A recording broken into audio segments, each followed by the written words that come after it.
अस्सलाम वालेकुम फ्रेंड्स। नाम है सारिम। सारिम नाम के मायने है दिलेर, निडर। नाम है आदियान। आदियान नाम के मायने है मजहब। नाम है अम्मार। अम्मार नाम के मायने है खुशियों से भरा हुआ। नाम है आदम। आदम नाम के मायने है पहला इंसान। नाम है हन्नान। हन्नान नाम के मायने है जन्नत का दरवाज़ा।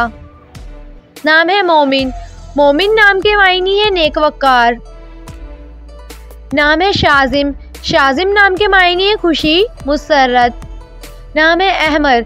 अहमर नाम के मायने है सुर्ख, माइल। नाम है शाहज़ैन। शाहज़ैन नाम के मायने है हुनरमंद। नाम है दामन। दामन नाम के मायने है जामिन, निगरान। नाम है हादी। हादी नाम के मायने है रास्ता दिखाने वाला। नाम है अदनान।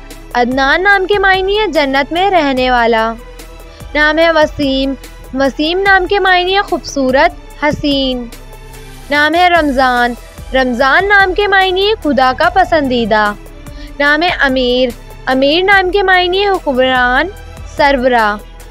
नाम है राइम। राइम नाम के मायने है मजबूत, ताकतवर। नाम है अर्श।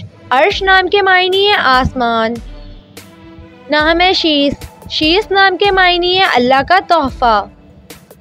नाम है अदीम। अदीम नाम के मायने है नायाब गोहर। नाम है फ़आज़। फ़आज़ नाम के मायने है कामयाब इंसान। नाम है आफ़ताब। आफ़ताब नाम के मायने है सूरज, चमकदार। नाम है पहलाज। पहलाज नाम के मायने है पहले पैदा हुआ।